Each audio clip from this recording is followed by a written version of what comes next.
collectors, and welcome to another Bossk's Bounty video. And in this video I'm going to be reviewing the Star Wars The Shadows of the Darkside Bespin Cloud Car from 2010. First of all, I've got to say a big shout out to channel member RD Evans for actually sending me this vehicle to review.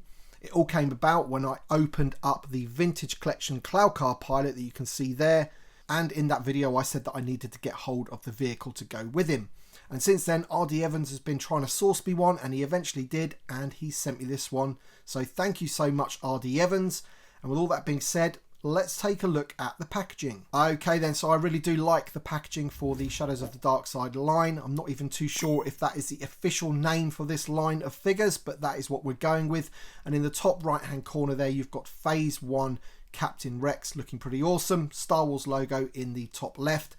And as you can see there in the center there, you've got this awesome artwork of the cloud car, and the packaging converts into a diorama. So inside there, it's going to have an insert with the background being Bespin. This is the Bespin cloud car, as you can see in the bottom left hand corner there.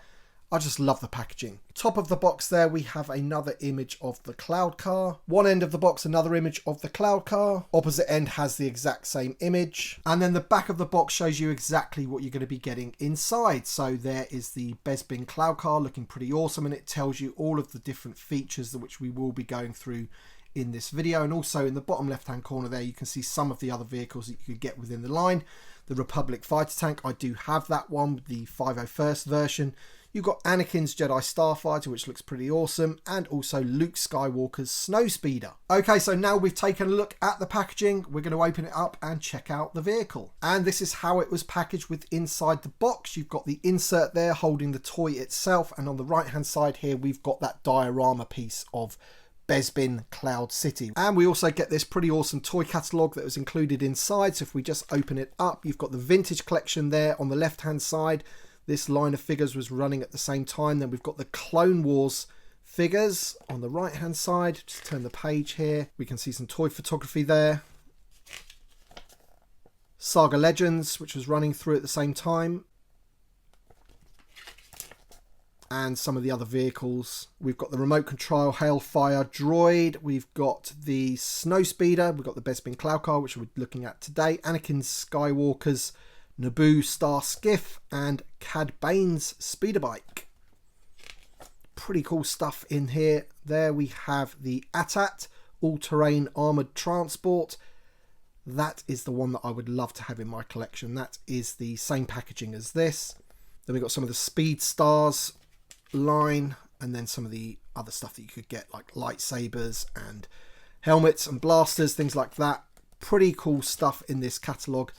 That's going to be worth keeping hold of. Okay then, so I'm going to take the vehicle out of that insert there and check it out. Also included was the instruction sheet there, which just demonstrates how the ship can come apart into two pieces. Not too sure if it ever did that in the film.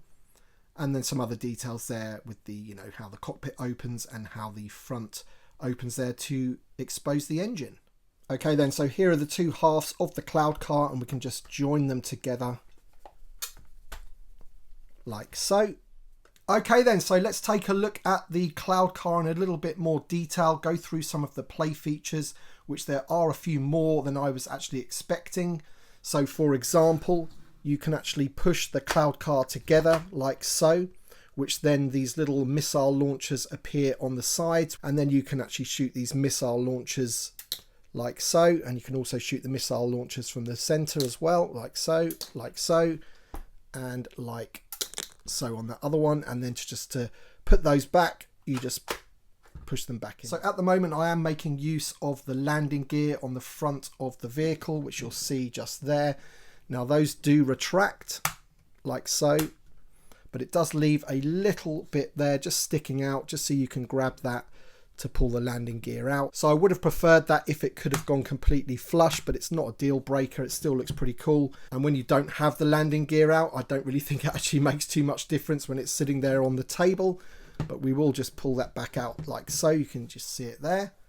Pretty cool looking ship. If we look at the front of the cloud car, it has these panels which lift up, which you can just see some of the details inside there. No real paint applications inside there. It's more of just sort of details of the engine workings and what have you. Again, not something that I thought was really actually that necessary, but pretty cool to have nonetheless. And it does open up on the other side in exactly the same fashion. You can just see once again in there. On the back of the Cloud Car, you have these sort of rear fins, which are a separate piece, and they're like a softer plastic on there, which just adds to the detail. Looks pretty cool. So all in all, I'm liking this. This is going to go great in the collection. And now the moment of truth, of course, as well. We want to see if we're able to put one of the figures inside one of the cockpits there. So that lifts up like so. And then we're going to get our trusty Cloud Car pilot from the vintage collection, who only does have swivel hips. So hopefully it's going to work pretty well, but we'll see right now if we can get him in there. So I've just stowed his blaster away in his holster because I didn't want that to get in the way. And we'll just see if we can put him in.